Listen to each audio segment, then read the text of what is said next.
Turning Tides is an AntiKs entertainment production.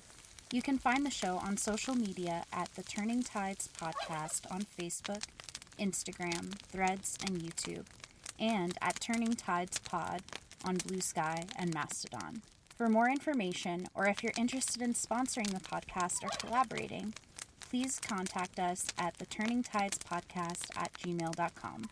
Thank you.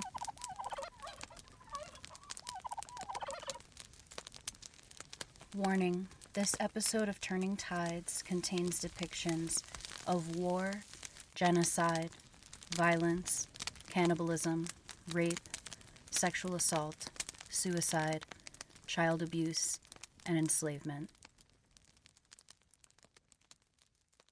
It was August 9th, 1680. Katua and Amtua had run that day all the way from Tesk, 25 miles to the north, to deliver a message.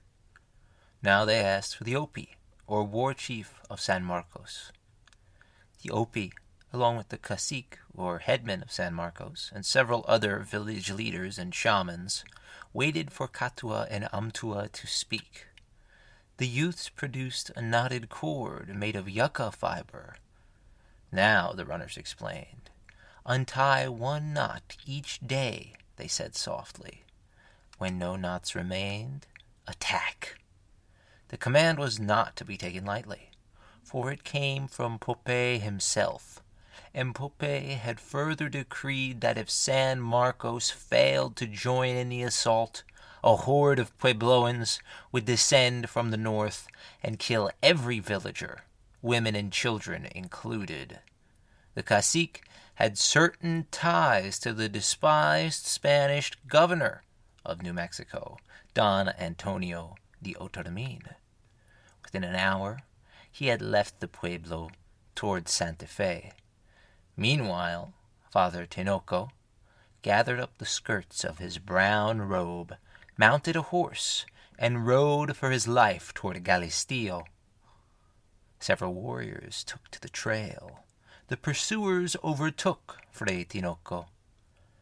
They pulled him from his horse, then bludgeoned and stabbed him to death where he lay in the dirt. David Roberts, the Pueblo Revolt, the secret rebellion that drove the Spaniards out of the Southwest. Pedro de Peralta arrived in Nuevo Mexico in 1610. He was appointed to replace Oñate y Salazar as the new governor. His main achievement was founding a new capital at Santa Fe, replacing San Gabriel, which had existed in violation of Spanish law. Peralta inherited a colony which was in legal limbo, with a dwindling Spanish population of only 200. The Council of the Indies had already recommended the entire colonial endeavor in Nuevo Mexico be abandoned. The one thing which tethered Spain to the colony was the unrelenting tide of Christian conversions occurring in the Pueblos. Thousands of Puebloans were converting, and the Franciscan friars living in Nuevo Mexico felt it was unconscionable to leave their new quote-unquote flock to the mercy of those they considered pagan and heathen wolves. Their holy protests were so loud that the king unilaterally suspended the order of the Council of the Indies, which would have mandated a withdrawal from the colony. In 1612, Fray Isidro Ordóñez arrived in Nuevo Mexico on behalf of the Catholic Church. He immediately asserted himself by attempting to supplant Peralta as the most powerful man in the colony. This began a serious battle between the colonial state administrators and the Church, in which, surprisingly, the colonial government often sided with Puebloans and their traditional rights, as opposed to those the Catholic Church was trying to put in place. David Roberts recounts one instance where, quote, a priest, perhaps under the orders of Fray Ordóñez, who was present, threw the governor's chair into the street outside the church. Peralta picked up the chair and plucked it down near the baptismal font, where he sat amongst the Puebloans rather than his fellow officers." Unquote. Following this incident, Ordóñez gave a speech where he said he could, quote, "arrest, cast into irons, and punish as seems fitting to me any person without exception who is not obedient to the commandments of the church or of mine." Unquote.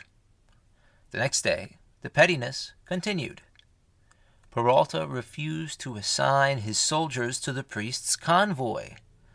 The quote-unquote holy man flew into a rage at this and denounced the governor as a, quote, Lutheran, a heretic, and a Jew. Unquote. How all three were possible at the same time remains inconclusive.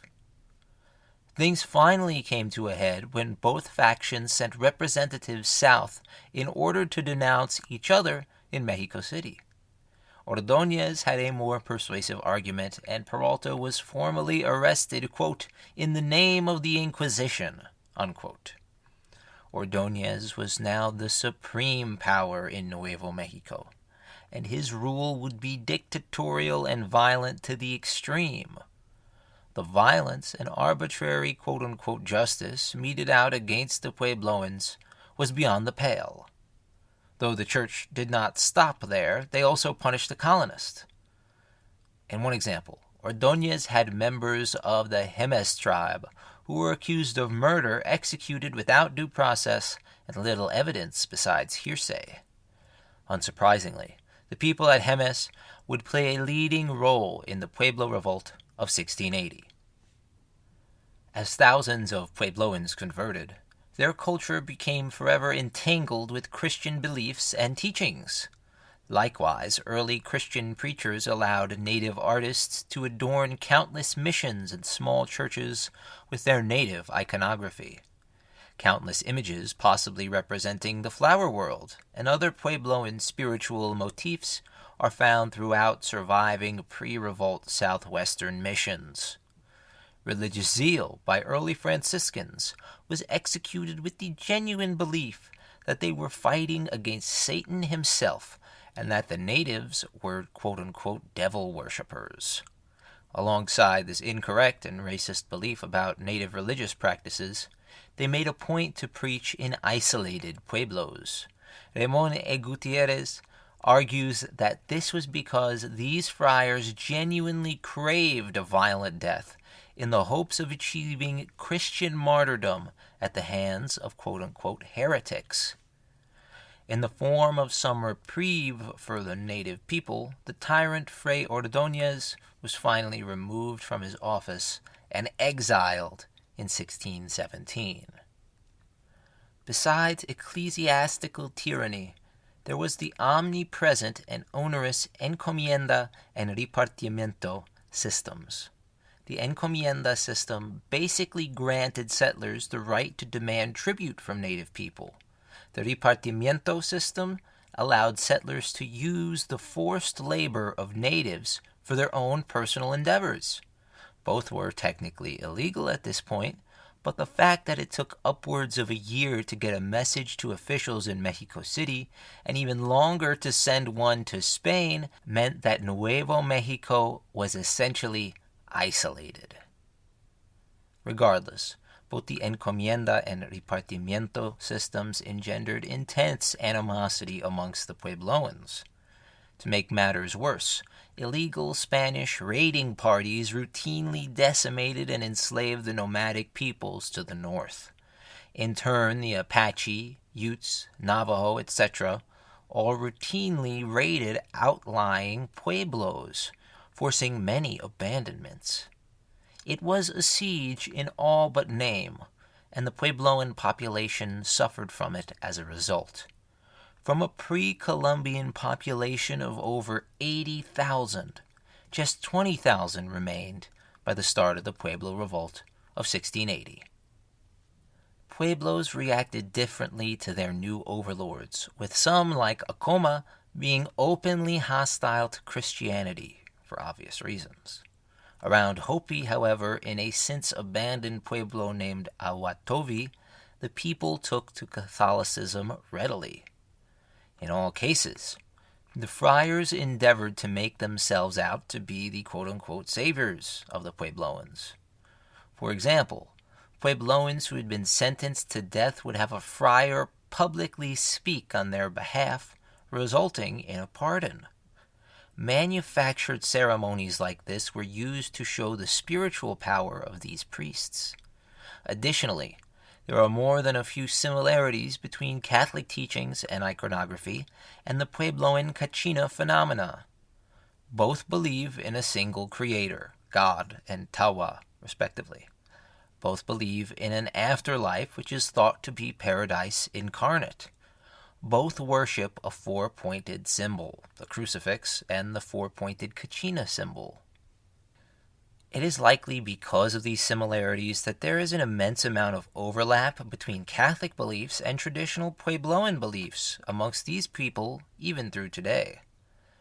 This is true even in historically anti-Catholic pueblos like Acoma, where Leo Patricio told David Roberts, quote, "There's no contradiction at all between the religions," unquote.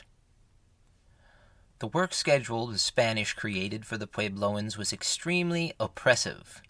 Puebloans were summoned by the mission bell to work every morning. At San Lazaro, excavators in the 1990s discovered a mission bell which had been smashed into 100 pieces. It's evident that these bells were a main target during the Pueblo Revolt due to their significance to the Puebloan cause. Besides this, Catholic priests reacted to traditional Puebloan kivas with disdain. They were actively destroyed. Many mission churches were built alongside or near the kiva as a way to supplant the native religion. At Salinas, it is speculated that the kiva was used as the church's garbage pile after its construction in the 1620s. Hannah Toombs argues that the Puebloans responded to this cultural genocide by subtly designing most of these early Spanish missions in the form of native kivas. She also postulates that the Spanish may have passively allowed this for a time, but as Spanish rule became more regimented and set in stone, the friars cracked down on this Puebloan style in later iterations of their churches. For many generations, life was hell for the Puebloans. They were routinely forced out of pueblos in which they had lived for hundreds of years.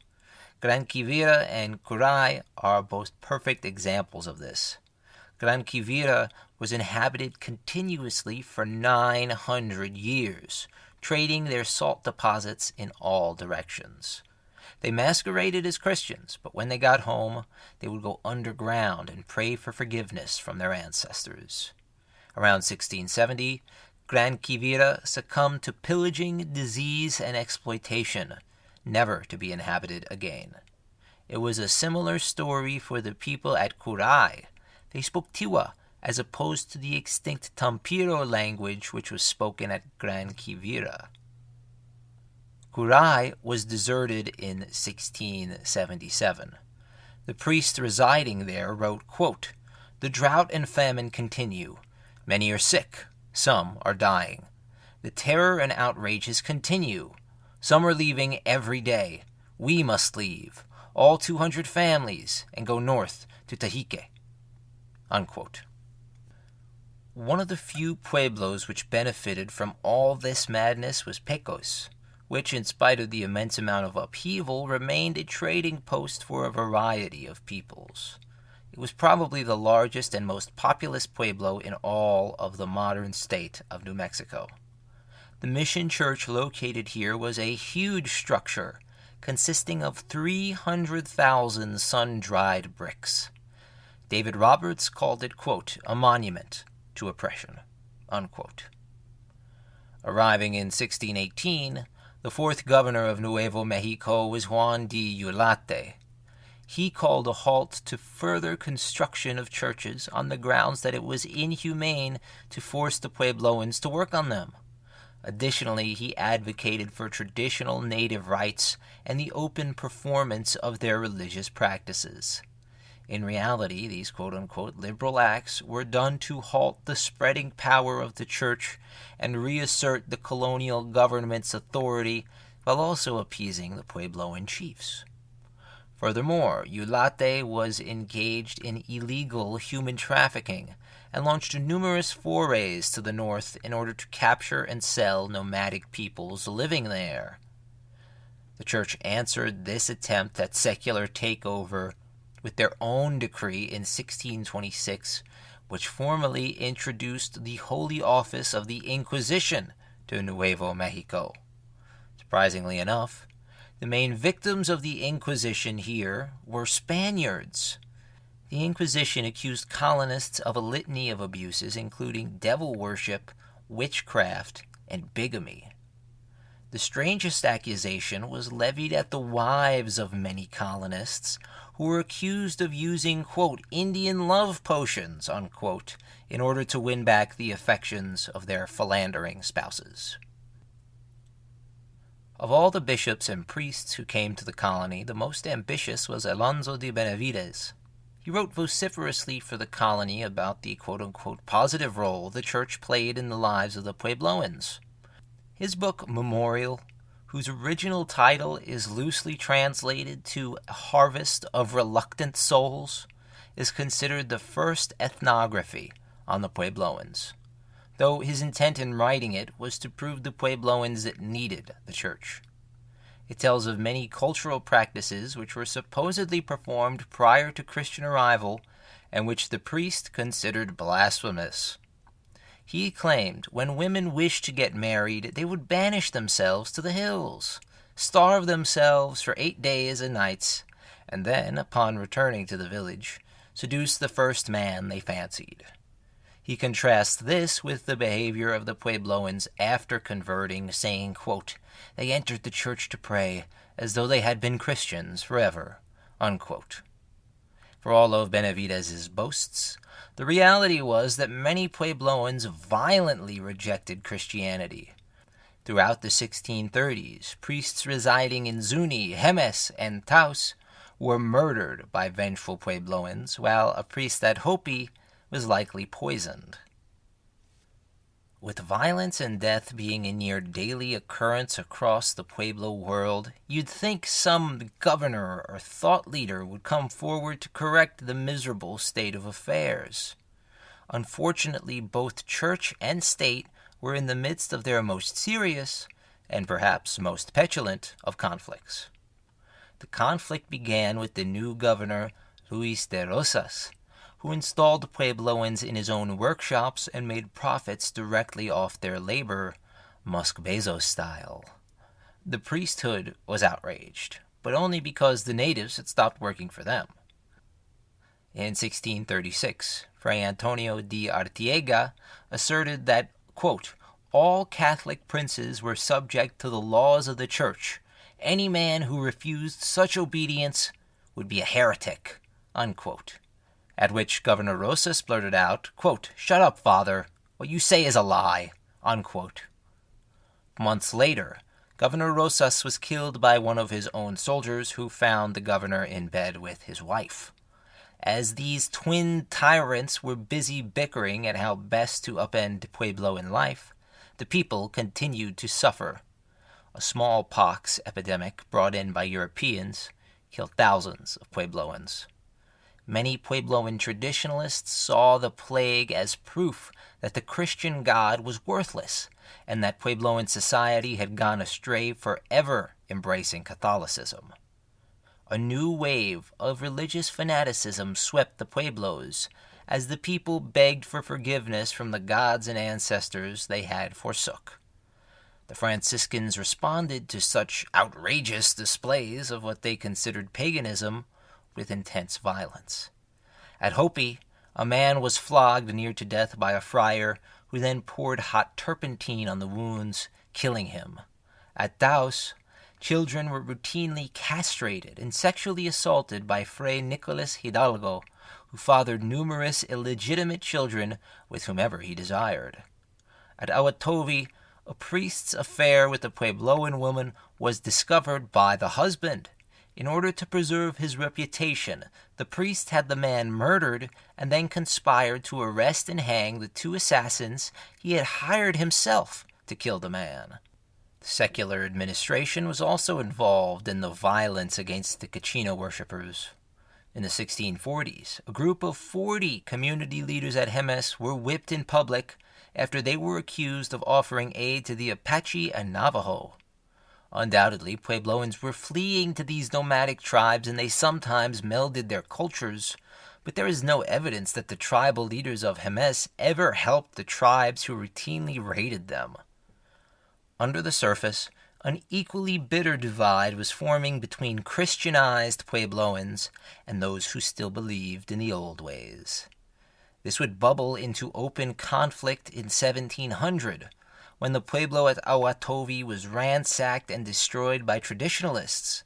The women and children were likely massacred and then eaten by the victors, who first began the onslaught of violence after disagreements arose over who would take which captives home with them. The 19th governor of Nuevo Mexico was Bernardo López de Mendizabal. He rolled back the amount of hours and number of people who were required to work on behalf of the church, and he called for the open resumption of Kachina rituals and dances. For his open defiance of Catholic rule, he was arrested and charged before the Inquisition. The church responded to these provocations with a crackdown on native culture and religion. In 1667, a massive famine struck the colony, followed by a second smallpox epidemic. Finally, upon taking office in 1675, Governor Juan Francisco Trevino called for a roundup of dozens of so-called sorcerers. Several were hanged upon Spanish arrival at the pueblos of Nambe and San Felipe. Another 43 were marched to Santa Fe and brutally flogged for daring to worship quote-unquote idolatry. Amongst those whipped was a middle-aged man, remembered to history as Pope. The Spanish had no idea who he was. They probably just assumed he was another Indian devil worshipper. His treatment at their hands would foster a lifelong grudge against the Christians and their so-called civilization. Pope, or Pope, is an incredibly enigmatic figure of whom very little is actually known. What we do know is that he was born in 1630 in the Okeowinga Pueblo. He was a Tewa speaker, and he led one of the most important revitalization movements in the Western Hemisphere. A revitalization movement is a religious, socio-political movement which seeks to renew society and culture, usually by trying to get back to the quote-unquote glory days. They are almost always led by a messianic figure who usually claims to know what the heavens have ordained. They range the spectrum from death cults to religious awakenings, to sitting presidents having their face grafted onto the body of Jesus Christ. Matthew Liebman uses the revitalization movement formula to explain the Pueblo Revolt of 1680. More than this, he looks at the physical evidence left behind in the way of archaeological data. His findings are striking. Just as the MAGA quote-unquote movement elicited certain feelings from Trump supporters and his opposition alike, the Puebloans inhabiting the Southwest during the late 1600s felt an immense change in their physical world and ideology, for better and for worse. Please bear in mind, I am not in any way comparing Pope to Trump, nor am I comparing the Pueblo Rebellion to the far-right MAGA movement in the United States today. The former was actually persecuted, while the latter only pretends that they are. I'm just using the most current example of a revitalization movement to point out how some of the causes and effects of each are similar. Revitalization movements are almost always brought about by environmental stressors as well as cultural and demographic shifts, which are undoubtedly present today. Unsurprisingly, major religions are almost always pushed forth by revitalization movements which are uber effective.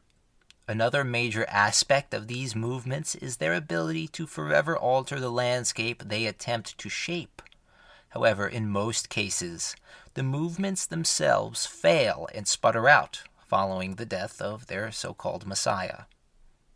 Regardless, Pope used his natural leadership abilities to gain a following. He preached that once the Spaniards, their god, and their ways were gone forever, Pueblo society would be able to rebuild and peace would return, along with the rains.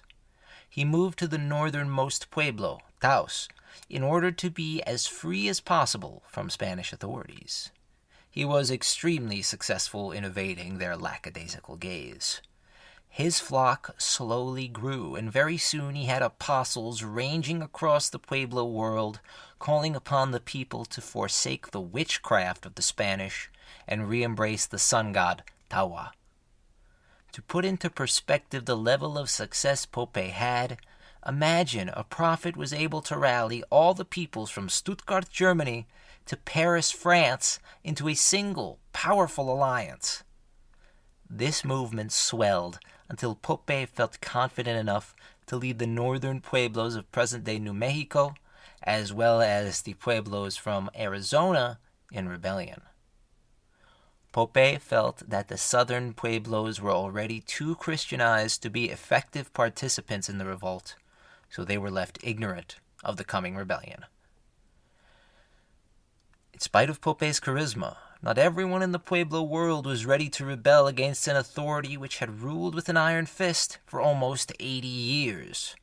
Many Spanish loyalists, including the cacique of San Marcos Pueblo, rushed to inform Governor Antonio de Otormin about the coming rebellion, which was planned to start August 11th, coinciding with the new moon, as well as a Spanish supply caravan's arrival from Mexico City.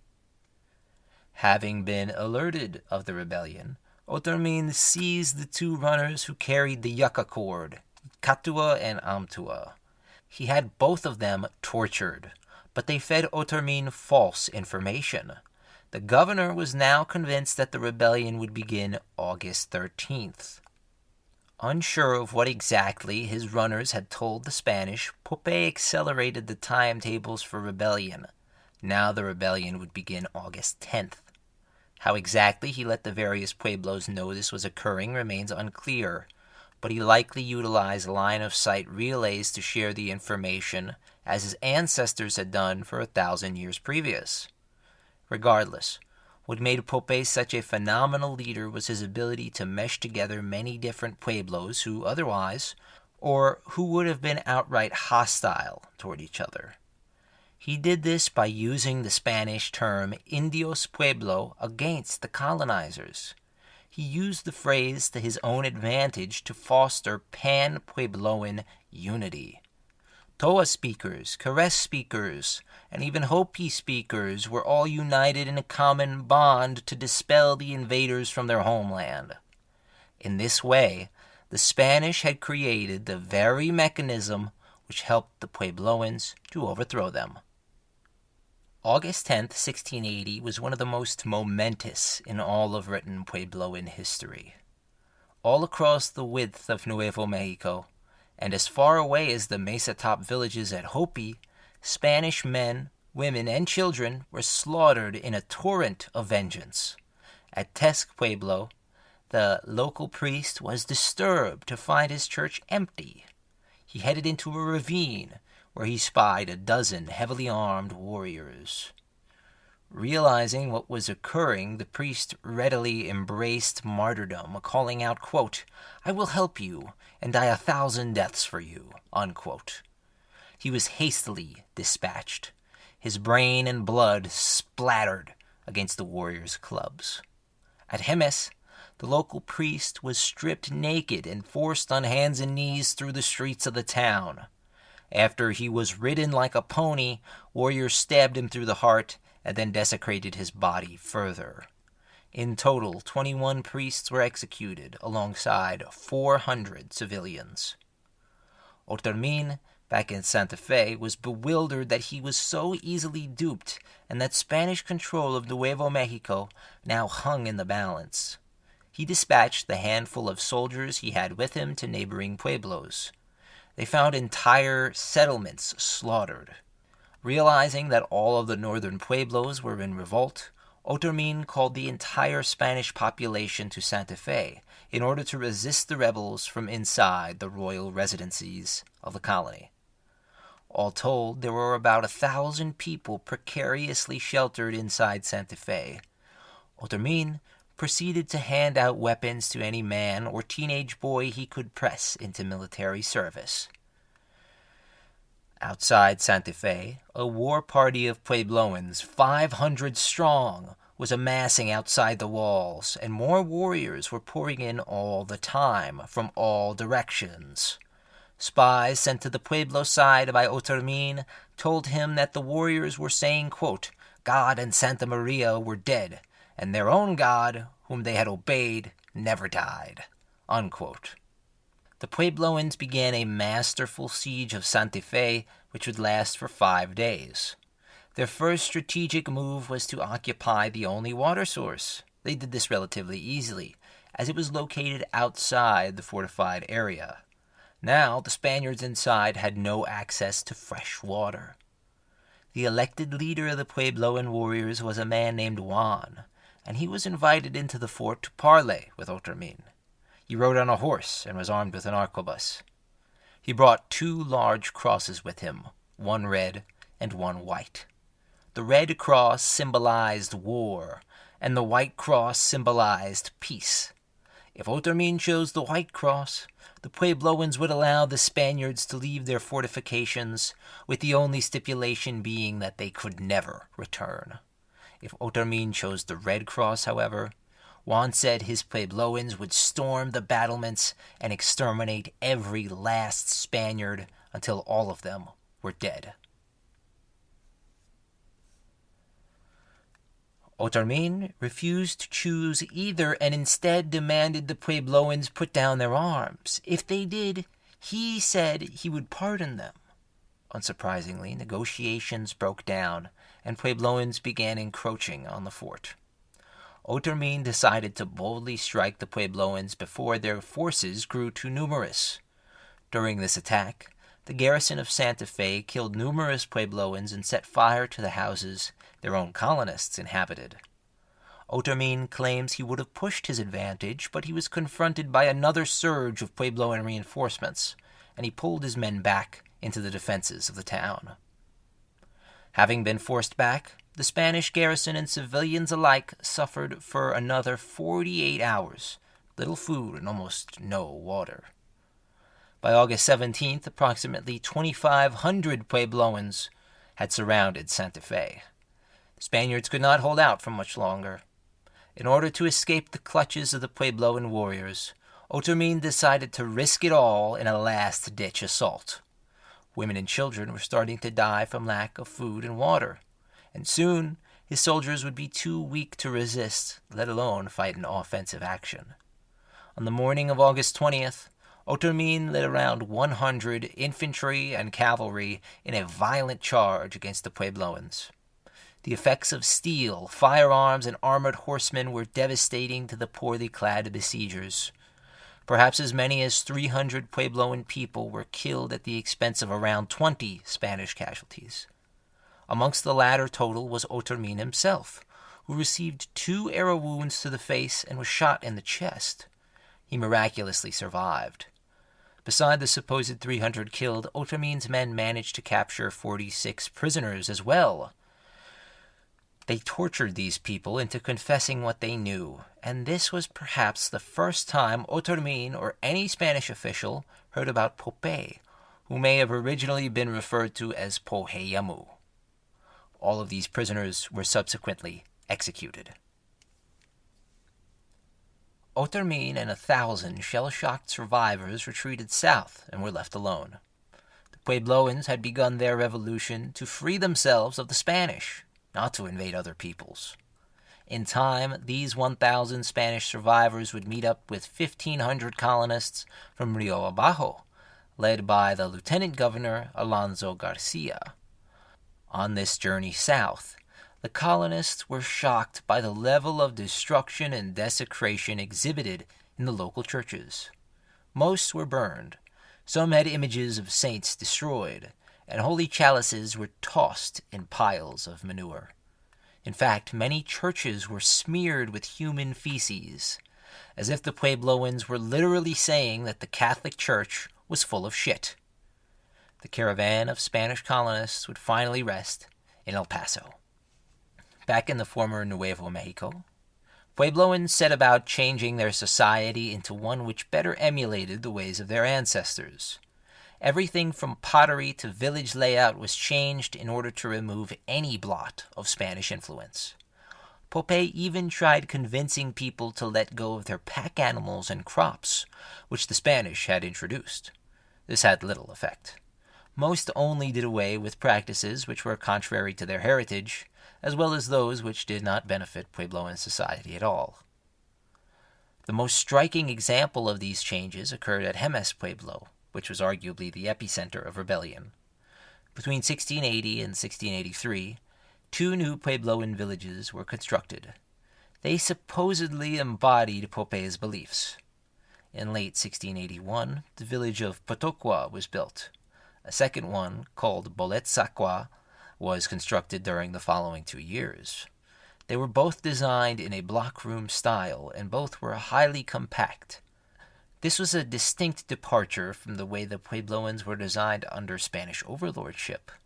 Under their tutelage, the Spanish-inspired architecture emphasized distance and personalized dwellings, probably to lessen the possibility of fraternization, thus lowering the chances of revolt.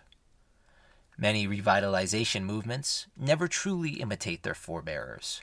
They usually construct a new identity which they believe their ancestors would have appreciated. In the words of Matthew Liebman, quote, "The Pueblos did not in fact return to live as they had in ancient times after the revolt as Pope had prophesied. Rather, Pueblo people, and particularly the Jemez, constructed new forms of material culture in the wake of the revolt that resourced and referenced their perceptions of pre-Hispanic times, but did not replicate them directly." Unquote. Specifically, these 2 aforementioned villages were designed with dualist architecture in mind. Dualism is the worship or emphasis on doubles or twins in either nature or in aesthetics. The dualism of Puebloan lifeways has been suggested by researchers for centuries. This is seen especially in rock art. For example, dual or twin figures proliferate both basket maker and Puebloan art. In fact, the episode art for episode 1 of this series shows dualist anthropomorphic beings.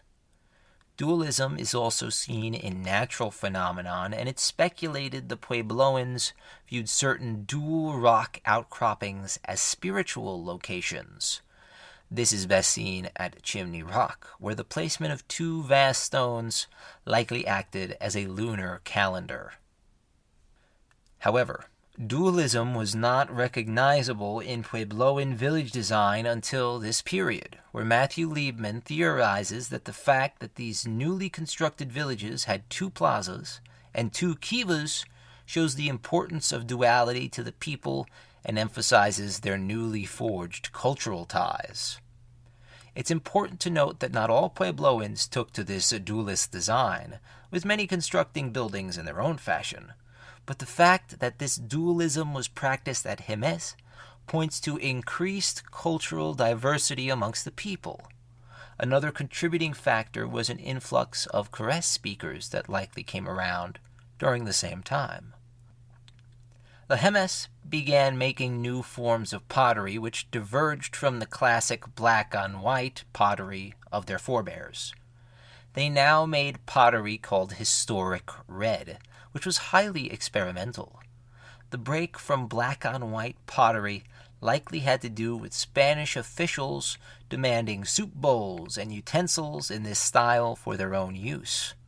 The Spanish had even co-opted the pottery stylings to make holy objects bearing depictions of Jesus and the saints. This break from traditional pottery stylings exemplifies a revitalization movement's ability to break with tradition in the hopes of taking up designs that their ancestors would find more agreeable after their original tradition was tainted by interlopers. However, other Pueblos returned to their pottery design of their very ancient ancestors.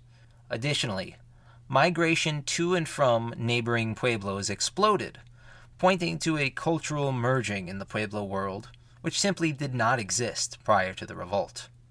This helps explain the Pueblos of today, where many languages and dialects are spoken, even though the population is relatively small.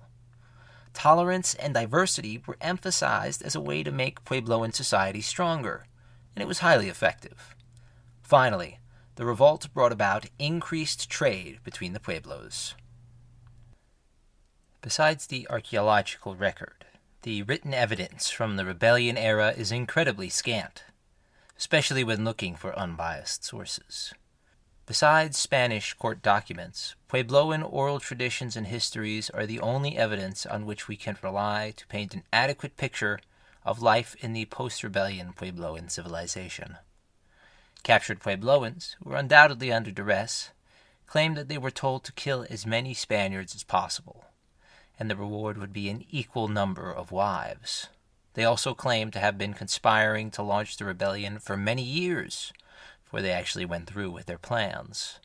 Another captive said, quote, "The resentment which all the Indians have in their hearts has been so strong because the religious and the Spaniards took away their idols and forbade their sorceries." Unquote.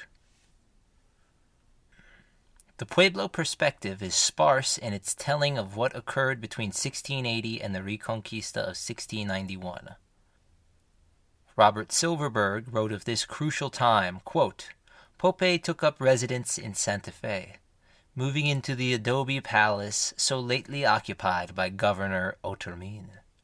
Donning a fantastic outfit of gaudy-hued robes, and wearing a bull's horn on his forehead as a symbol of his power, Pope strutted and capered through the white man's capital, demanding that his subjects bow to him precisely as though he had succeeded to Otormin's rank and grandeur.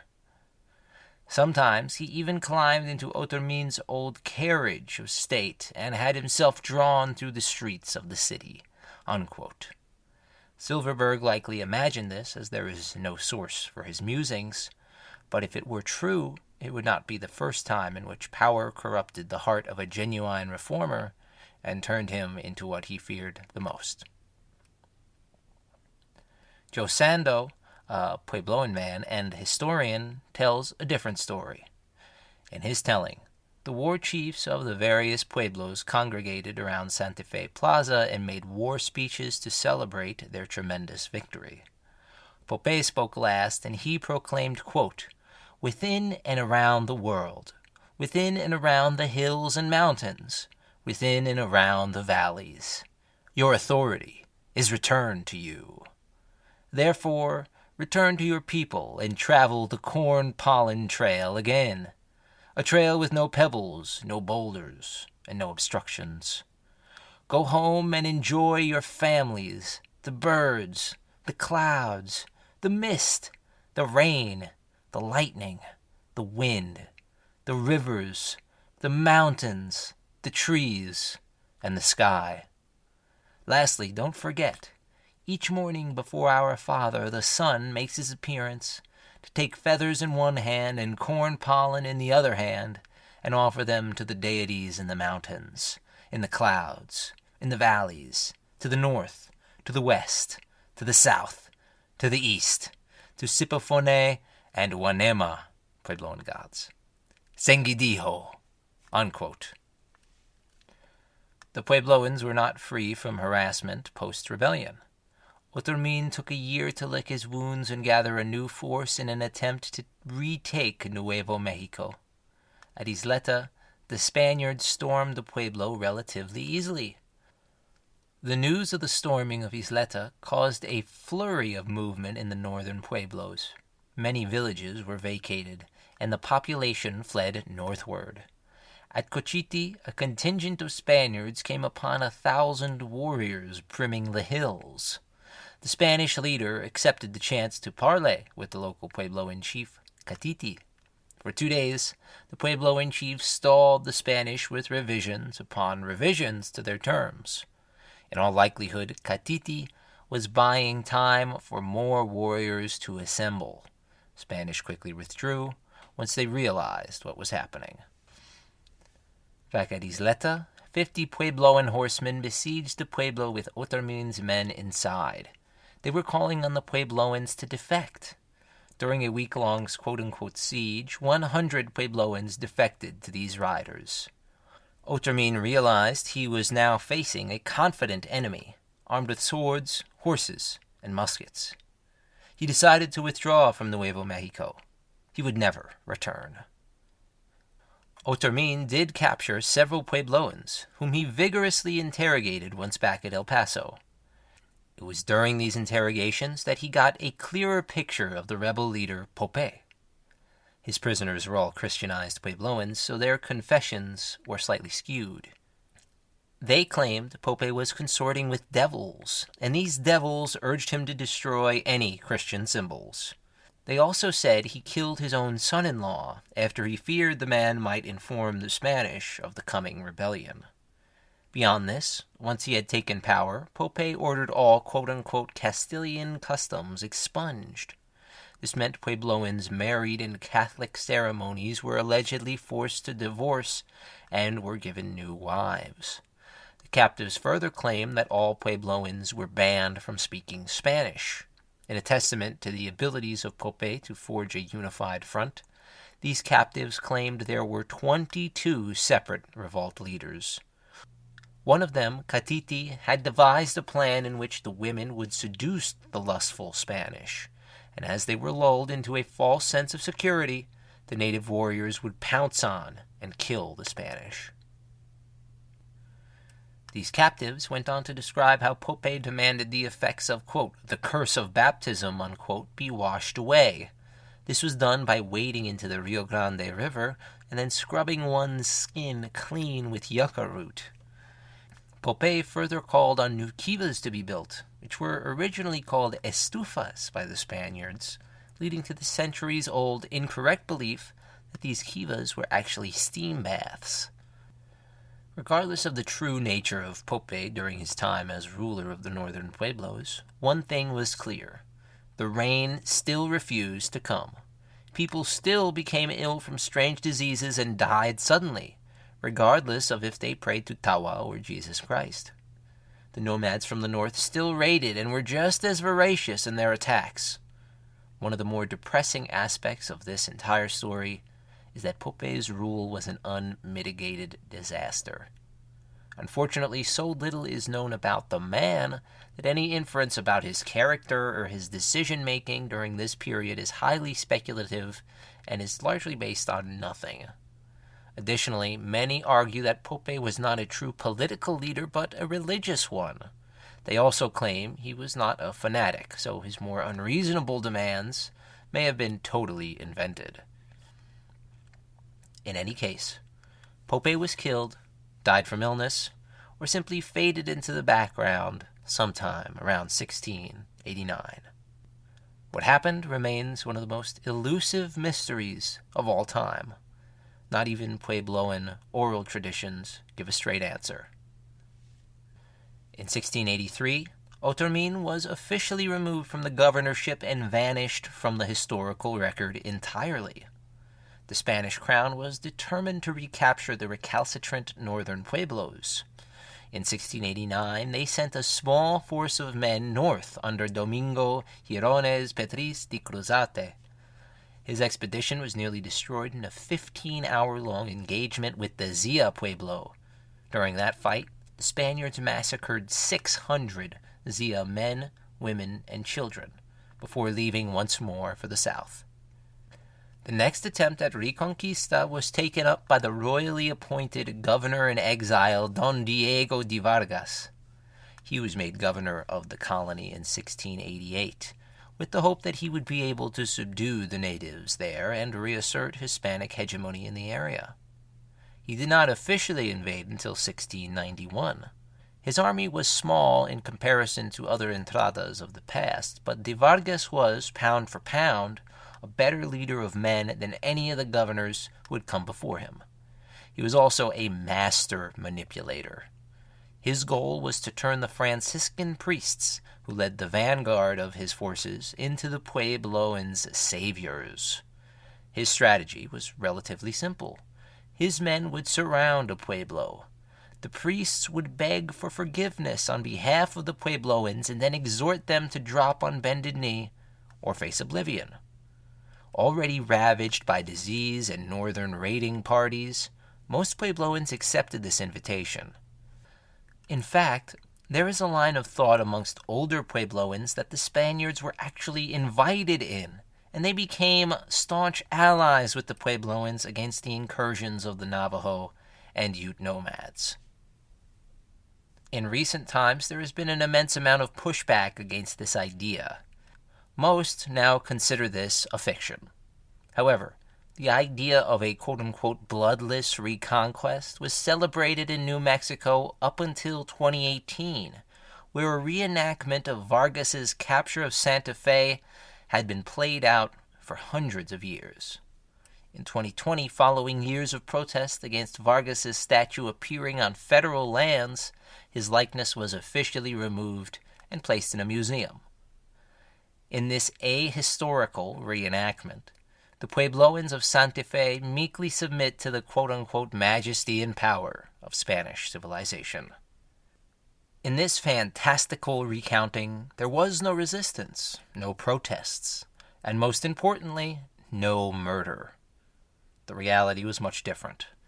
Upon realizing that the masked men outside the walls of Puebloan-occupied Santa Fe were Spaniards, Vargas himself wrote, quote, "They replied that they were ready to fight for 5 days. They had to kill us all. We must not flee as we had the first time, and they had to take everyone's life.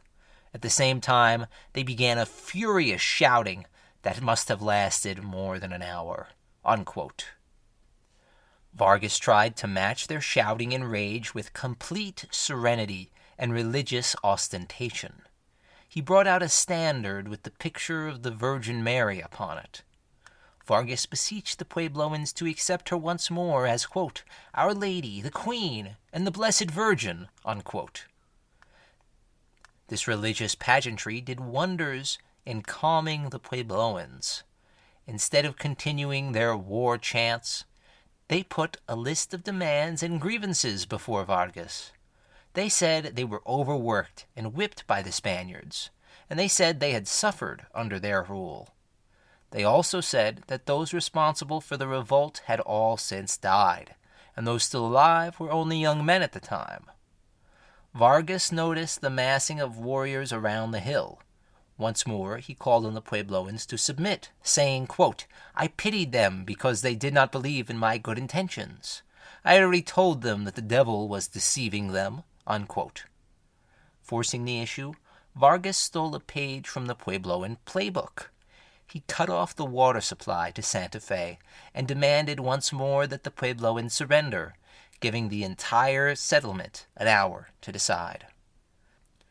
The Puebloans inside were clearly of two minds. The warriors wanted to resist to the bitter end, while many others were simply exhausted from years of poor harvests, disease, and northern nomadic raids. By the afternoon of September 13th, 1691, Santa Fe was in Spanish hands, captured without a fight, hence the myth of a bloodless reconquest. One by one, other Puebloan war chiefs began arriving in Santa Fe to swear allegiance to the Spaniards once more. Feeling more secure, Vargas departed to all the known pueblos on a round-robin tour of intimidation and coercion. Vargas traveled as far as Hopi, which is in modern-day Arizona. Besides fealty, he was looking for cinnabar, or mercury, which was highly sought after because of its use in processing silver. In Hopi territory, Vargas came into hostile contact with the people at Walpi, where his caravan was nearly destroyed, but he managed to escape without incident.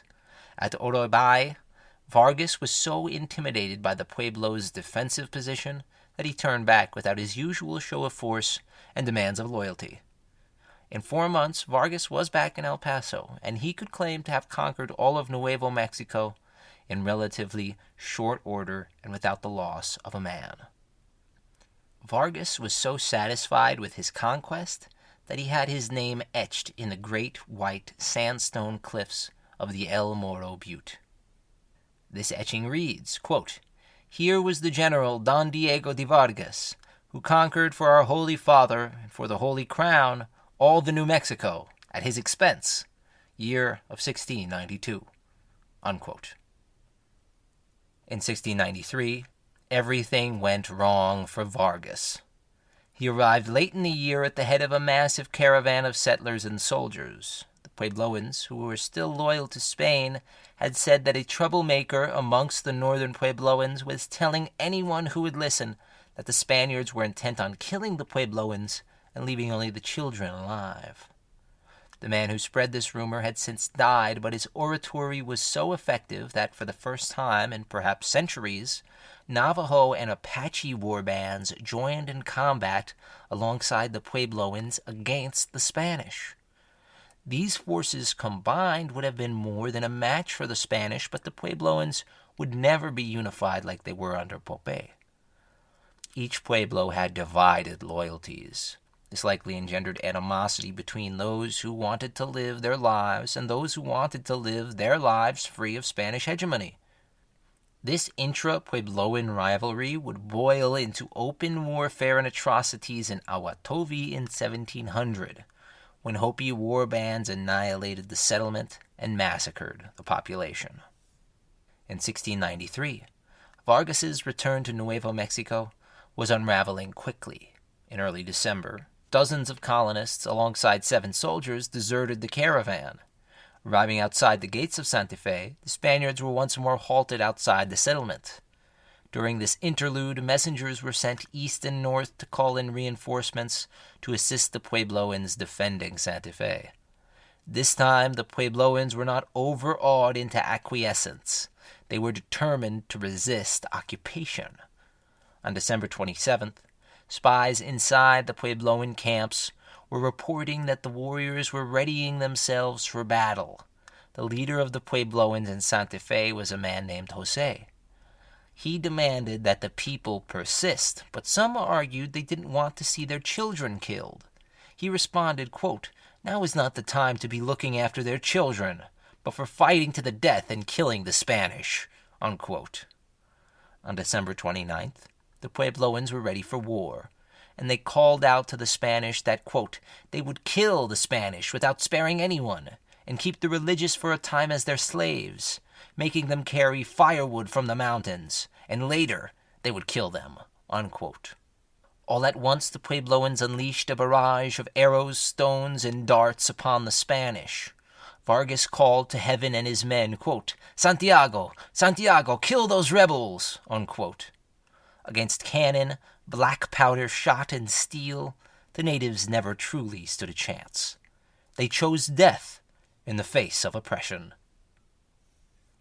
The Spanish charged and set fire to the main gate. They used the smoke to mask their approach, and in no time at all they had captured half the town. The other half was still in Puebloan hands, and those who did not surrender were corralled into their kivas. Vargas posted guards outside of them so that no Puebloans could escape. By nightfall, Santa Fe was once more in Spanish hands. Hundreds of Puebloans were taken prisoner and harangued by Vargas. He said the rebels, quote, lapsed into their apostasy and risen up against his majesty, having beaten with clubs a very holy image of Our Lady that a settler left in the home of an Indian. Having thrown stones at the holy cross they had placed in the patio the day of my first entrada, breaking it into pieces. Overcome by the devil, they had uttered countless blasphemies, saying that the devil could do more than God and the Virgin. Unquote. In retribution, he ordered the immediate execution of all the warriors who dared to fight against the Spanish. 70 Puebloans were immediately killed. Everyone else was sentenced to 10 years of servitude. Vargas said this was the most lenient punishment he could have given out, and that they all deserved, quote, perpetual slavery, unquote. The Puebloan world was in flux once more, and hundreds of refugees moved on to Black Mesa, a last resort. Vargas knew that to complete his reconquest, he would have to drive these civilians off the summit and force them to submit to the majesty of Spain. Instead of storming the mesa, Vargas laid siege to the people desperately trying to live free. On March 4th, 1694, Vargas attempted to storm the summit of Black Mesa. The Puebloans resisted ferociously and inflicted upwards of 20 casualties on the Spanish. The defenders adamantly rebuffed all Spanish attempts, even rolling boulders down on the would-be conquerors. Their resistance was so effective that the Spanish retreated. In mid-April 1694, they would try again elsewhere, this time supplemented by over 100 Puebloan auxiliary warriors. As with any story about colonization, it would not be complete without the enlistment of native warriors by their oppressors. Vargas was now attempting to storm Old Cotquiti. He split up his forces into 3 columns. This time, his attack was incredibly successful. Over 300 Puebloans were captured, and several dozen were shot. The Puebloans counterattacked on April 21st and managed to free over 100 of the 300 captives. Following this assault, Vargas burned the Pueblo to the ground and retreated with his spoils. Another major engagement occurred at Jemez Pueblo, where the people fiercely resisted. They felt confident that their settlement was unassailable. Unfortunately for the Jemez, a secret yet precarious route which wound up toward the back of the Pueblo was discovered by the Spanish and their Puebloan Zia allies. On July 23rd, Vargas separated his men into 2 columns and attempted to wind his way up to the mesa top village called the Pueblo on the Peñol. The 2-pronged Spanish attack was completely overwhelming for the Jemez.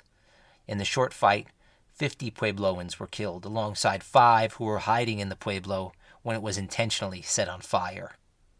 Instead of becoming captives, many Jemez chose death and threw themselves down onto the rocks of the valley below their settlement. Amongst the wreckage, another 360 Puebloans were captured. Vargas then offered the Jemez what David Roberts called a, quote, devil's bargain, unquote, explaining, quote, he would spare their lives in return for their pledge to fight by the soldiers' side when they attacked the last remaining refugee Pueblo, Black Mesa. In the Pueblo Revolt, the Jemez and the Tewa on Black Mesa had been the staunchest of allies. Now, however, the demoralized Jemez men took up arms against their fellow Puebloans, unquote.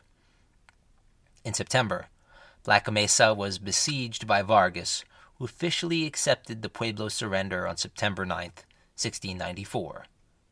Nuevo Mexico was once again pacified, and the churches which had been burned were rebuilt, but it was not the end of Puebloan resistance. A final-ditch rebellion was launched in June 1696, killing settlers and priests all across the colony. But Vargas was no Otormin. He waged a violent and aggressive campaign against the rebels, who once more took up positions on Black Mesa and on the Pueblo on the Peñol. For 7 months, he traversed the breadth of the colony, killing and burning all the way, until the rebellion was stomped out with brute force. In 1697, Vargas was officially replaced as governor, but he refused to accept this decision. He was jailed for 3 years while Spanish officials bickered over his fate. In the end, he was awarded a second term as Nuevo Mexico's governor in 1703, Trump style. That same year, as he campaigned against the northern Apaches, he fell ill from dysentery or pneumonia and died in his bed. The holdout Puebloans who continued to flee Spanish overlordship found themselves living amongst the Navajo and Apache. They created pueblitos, or small pueblos, which contained both Puebloan and Apache Navajo architectural stylings. This included Puebloan block room housing alongside Apache Navajo forked stick hogans. This alliance between traditional enemies is not a strange phenomena in the struggle against colonialism. In Puerto Rico, for example, the relatively peaceful Taínos allied themselves with their former enemies, the Caribs, on multiple occasions. In the end, the Pueblo Revolt achieved many of its goals.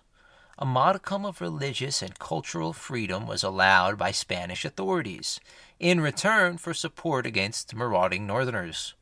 The encomendero and repartimiento systems were officially abolished in Nuevo Mexico and would never be used to exploit the Puebloans again. The Puebloans still suffered, but life was more bearable for the first time in many centuries. Once Mexico was an independent state, Apache and Navajo raids took on a new aspect, sometimes being funded or partially backed by the United States. Puebloans were given some measure of local and regional autonomy, and as a result, they were left relatively unharassed, but the scars of Spanish quote-unquote civilization were not easily washed away. After the United States conquered the Southwest in the Mexican-American War, Puebloans were approached by youthful archaeologists, ethnologists, and spinsters who promised them that they respected their culture and wanted to learn about it. That was all. For the first time, Puebloan rituals and traditions were shown to outsiders who turned around and wrote numerous papers and books on the Puebloans, oftentimes at their expense. Many white Anglos were social Darwinists. They were convinced that the Puebloans would soon die out and be supplanted by a superior culture, and that they were doing them a quote-unquote service in preserving their culture. Because of this belief, numerous cultural artifacts, as well as sacred ceremonies, were stolen, documented, and reenacted all across America. In the 1960s, this led to an explosion in New Age cultural appropriation, with numerous white hippies making their way to the Hopi Reservation for their own selfish desires, dude. Today, instead of annoying and insensitive long-haired white guys, Puebloans and their northern Navajo and Apache neighbors are constantly besieged by special interests, intent on mining and drilling the resource-rich area in which they have always lived. This drilling would obviously harm the natural world, but it would also enrich one of the poorest communities in the United States, who have been routinely harassed by colonizers. It seems incredibly ridiculous, hypocritical, and downright outrageous for us to say that the Puebloans are wrong for accepting money from big oil and mining conglomerates. If our government can accept money from these same people and companies, then the people who actually own and lived on the land before the United States even existed should be able to benefit from their own resources. Perhaps one day, we will live in a world focused on preserving nature's gifts and ensuring the indigenous people of the United States aren't forced to sell their cultural heritage in exchange for meeting their basic needs. It makes one think that the repartimiento system never really ended. With that in mind, I know times are tough, but if any of you are able to donate, I've included the links in this episode's transcript to the donation pages of several native tribes and research institutions. I wrote this series after learning about the ancestral Puebloans and their history throughout the southwestern United States. They were, and are, a people who persevered in spite of drought, hardship, colonization, and cultural genocide. They showed that society and culture could be reinvented, and that they did not need to stick to old patterns to create a flourishing and vibrant culture. They boldly pushed themselves. Their towers, defensive or otherwise, filled the skyline of their land. Their kivas were the visual personification of their belief in a sun which burned because of their reverence. Their settlements were designed with the sun, the moon and the stars in mind. Their pottery defined their tribe and their way of life. They were, alongside countless other indigenous tribes, the first people to inhabit the area which we call the United States today. They did so for thousands of years, long before Europeans arrived preaching conversion and spreading deadly illnesses. In spite of these threats, the Puebloans fought tooth and nail against Spanish conquest and were more successful than any native rebellion at asserting themselves and their native rights. Overall, and through it all, the Puebloans have remained a staunch symbol of determination, honesty, and pride. Thank you all so much for listening to this episode of Turning Tides. I'm your host, Joseph Pascone, and I hope you enjoyed this look at the Puebloan peoples from their first stirrings in the archaeological record to their battle for survival against Imperial Spain. Turning Tides will be taking a short break from our scripted content. During this break, we'll be releasing interviews with some truly incredible authors, archaeologists, and creatives every single week. When we return to our scripted series, we'll be following the Bantu people on their migration route to southern Africa, where eventually the Zulu Empire would rise and fall. I hope you'll join me then. And once more, thank you so much for listening. Have a great day. If you like what you heard today, you can support us by donating on PayPal at Turning Tides Podcast 1. We would also appreciate it if you take the time to rate and review Turning Tides on whatever platform you use to listen, and share the show with your family and friends. It really helps us bring the show to more listeners.